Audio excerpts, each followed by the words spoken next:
Friends, welcome back to my channel. मैं हूं प्रियांशी। आप सब कैसे हो? आई होप सब बढ़िया होंगे, मस्त होंगे।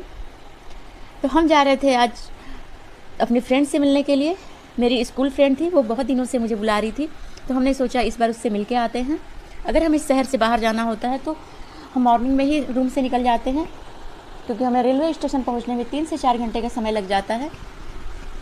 इधर बहुत ट्रैफिक होता है शहर में, तो हम कैब से आए हैं, बस से आए। 3 से 4 घंटे तो लग ही जाने हैं। मात्र 15-20 किलोमीटर की दूरी तय करने में इतना समय लग जाता है, तो बहुत थकान हो जाती है। और मुझे सफ़र करना ऐसे ही पसंद नहीं है, लेकिन ट्रेन में बैठ के अच्छा लगा, क्योंकि इधर का मौसम इतना औसम था, इतनी हरियाली थी, पहाड़ों को, पेड़ को देखते हुए पहली बार मुझे कोई सफ़र अच्छा लगा था। सफ़र अगर ऐसा हो, रास्ता ऐसा हो, तो फिर सफ़र करने में कोई प्रॉब्लम नहीं होती है। और ट्रेन के सफ़र में थोड़ा कंफर्टेबल रहती हूँ।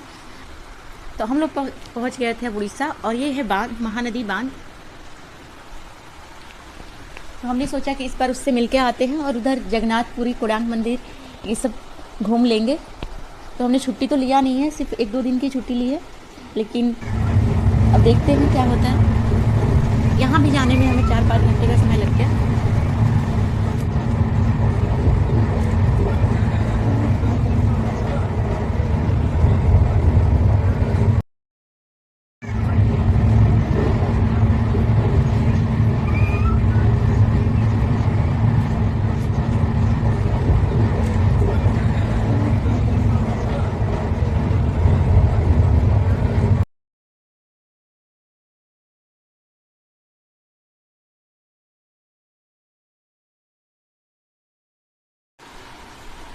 तो हम पहुंच गए थे उड़ीसा, और यहाँ से हमने ऑटो किया और पहुंच गए बस स्टेशन। और बस स्टैंड पे आके हम रोडवेज बस ढूंढ रहे थे, तो रोडवेज बस कोई दिख ही नहीं रही थी, सारी एसी बसें थी पारादीप जाने के लिए। मेरी फ्रेंड पारादीप रहती है। मुझे रोडवेज में इसलिए सफ़र करना था क्योंकि मुझे रोडवेज में थोड़ा कंफर्टेबल लगता है। एसी बस में थोड़ी मुझे प्रॉब्लम होती है, वोमिटिंग की प्रॉब्लम है। ट्रेन में तो मैं ट्रेवल कर लेती हूँ, पर बस में तो मुझे प्रॉब्लम होती है। तो पता करने पे पता चला कि इधर के लिए एसी बस ही जाती है। फिर क्या, मैंने ड्राइवर से बोला कि भैया मुझे आगे ही बैठा दो, क्योंकि मेरा सिर दर्द कर रहा है और बहुत ट्रैवल करके आए हैं, अब एसी में नहीं बैठ सकते। तो इधर वेंटिलेशन लगा था, तो यहाँ पे थोड़ा आराम था, बाहर की हवा लग रही थी, तो अच्छा था। फिर हमें पहुँचने में उसके रूम पे रात के 10 बज गए थे, और फिर मॉर्निंग में उसकी बच्ची को दिखाने जाना था डॉक्टर के यहाँ, तो हम सब लोग साथ ही आ गए थे।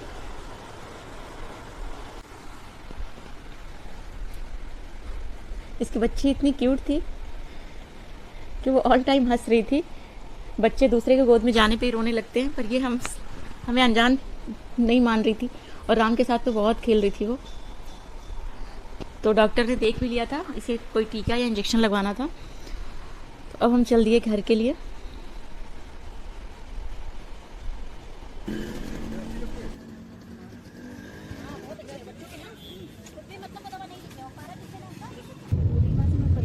मतलब बाहर में ही दिलाएगा ना, गवर्नमेंट में नहीं है।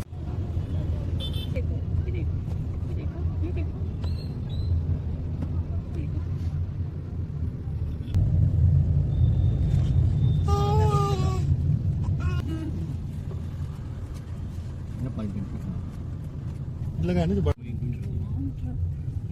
डब्बू ले लो भाई, ले लो इधर तो इतना ही दूर तक है यार। नहीं, जो ट्रक है ना सब इनका दिख रहा है ना, सब जहाँ तक ट्रक रहेगा सब सारा दिखा रहा है। बच्चा तो बुड्ढा बुड्ढा अच्छा बुड्ढा। इधर बारिश का भी मौसम था, तो हमने सोचा पकौड़े बनाए जाए। तो किसी को बैगन पकौड़े खाने थे, किसी को प्याज के, तो दोनों तरीके के पकौड़े बनाए। और ये लोग पकौड़े खा भी नहीं रहे थे, बाहर चले गए थे, और तब तक पकौड़े भी ठंडे हो रहे थे। और मैं परेशान हो रही थी, पकौड़े ठंडे हो जाएंगे तो फिर खाने का क्या ही मतलब। तो थोड़े पकौड़े ठंडे हो गए थे, पर ये लोग आ गए। तो टीवी में ये लोग शो देख रहे थे, और प्रिशा को किसी न किसी की गोद चाहिए थी। उसे अकेले छोड़ देने पे वो रोने लग रही थी, सो भी नहीं रही थी। तो हम लोगों ने कॉफ़ी बनाया और इन लोगों के लिए चाय। तो हम लोग रूम में ही बैठ के चाय पिए। फिर उसके बच्चे के लिए हमें ड्रेस लेना था, तो हम दोनों ही निकल गए इधर मार्केट देखने की कहाँ पे मिलेगा, इन लोगों को बिना बताए। तो ये शॉप के बाहर ये मंदिर था, तो वहाँ हमने दर्शन किया, और फिर नारियल पानी पीने हम चले गए। मैं सोची कि चलो यहाँ का देखते हैं यहाँ किस रेट पे मिलता है और नारियल पानी पीते हैं। तो पहले ड्राइवर को भेजा तो 3 नारियल पानी ला नहीं पा रहा था, तो मैं अपने हस्बैंड को ही भेज दी कि आप जाके ले आओ।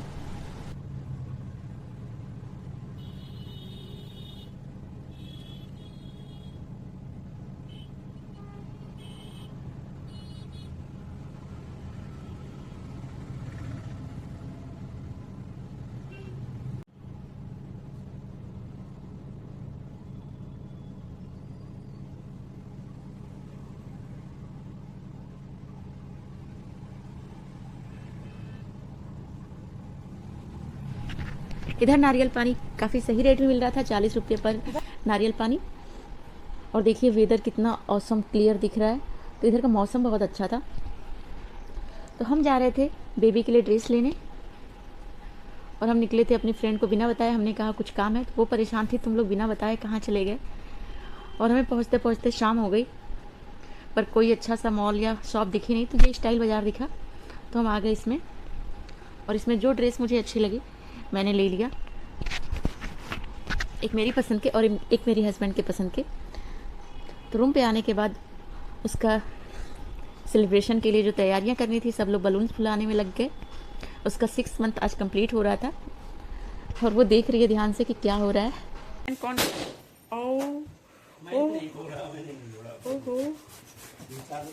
त्रिशा देख रही है कि कौन गुब्बारा फोड़ा, कितनी आवाज।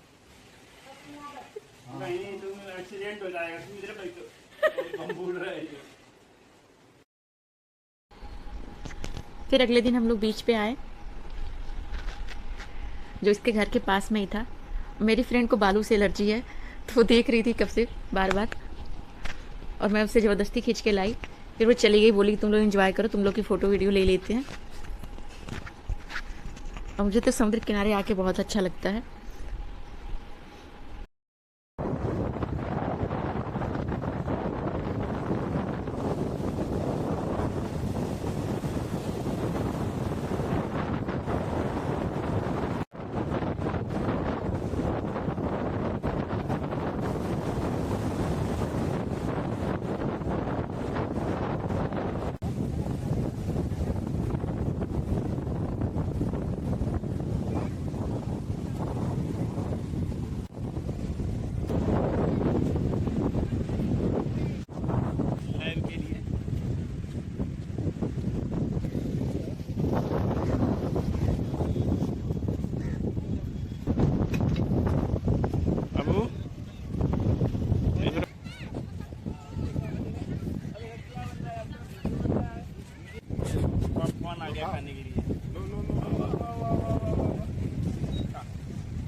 हवा बहुत तेज चल रही थी, तो इसे आउटर में ही लेके उसके हस्बैंड खड़े थे। फिर हम लोगों ने बारी बारी करके लिया और अब हम निकल रहे थे रूम के लिए।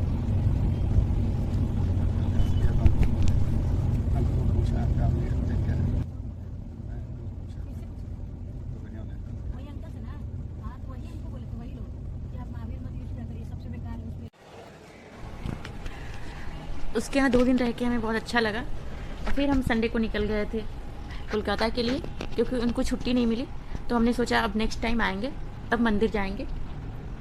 तो कटक स्टेशन पहुंचने के बाद मुझे तो भूख लगी थी, क्योंकि मैं नाश्ता करके नहीं आई थी और उसने हमें टिफ़िन भी बना के दिया था। पर कैफेटेरिया में आ गए थे यहाँ, तो यहाँ अच्छे से साफ़ सफाई से बना रहे थे। तो मैंने सोचा यहाँ का वेज बिरयानी ट्राई करते हैं। तो मैंने अपने लिए वेज बिरयानी मंगाया और इनका खाने का मन नहीं था, सो मैंने खाया और टेस्टी बनाया था और अच्छा बनाया था।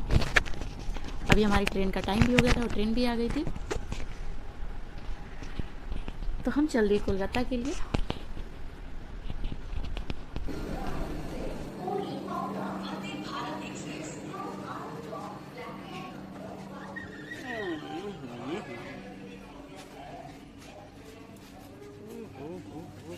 ये वाला ये यहाँ दिख रहा है, वो और आगे जाओ। हाँ बस यही। अभी बज रहे थे दोपहर के 3 और इस ट्रेन का टाइमिंग दिखा रहा था रात को 9 बजे पहुंचाने का।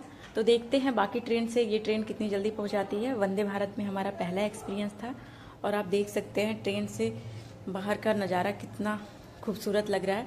इधर इतनी हरियाली थी, पूरा इधर मौसम बहुत ही प्यारा बना हुआ था। पूरे रास्ते 5-6 घंटे के सफ़र में ऐसा ही मौसम था, तो सफ़र का तो मज़ा ही आ गया था।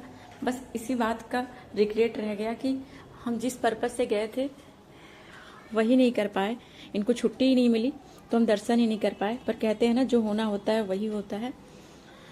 और हमें रात में 12 बज गए थे रूम पे पहुंचने में। फिर सुबह हमें फ़्लाइट से घर के लिए निकलना पड़ा और छुट्टी आखिर लेनी ही पड़ी। घर से कॉल आया कि इनके दादाजी एक्सपायर कर गए हैं, तो हम घर के लिए निकल गए। और यहाँ से हमें मात्र 2 घंटे लगे बनारस पहुँचने में, और फिर बनारस से हमें सिर्फ 4 घंटे सफ़र करके घर जाना पड़ा। मतलब लाइफ में मैंने पहली बार 4-5 दिन कंटिन्यूअस सफ़र किया था, और इतना सफ़र करने के बाद तो मेरी तबीयत ख़राब हो गई थी। तो जो होता है कभी भी सोचा हुआ तो नहीं होता है, जो होना होता है वो होता ही है। अगर मेरी वीडियो अच्छी लगी तो वीडियो को लाइक करिएगा, चैनल को सब्सक्राइब करिएगा। Thank you for watching.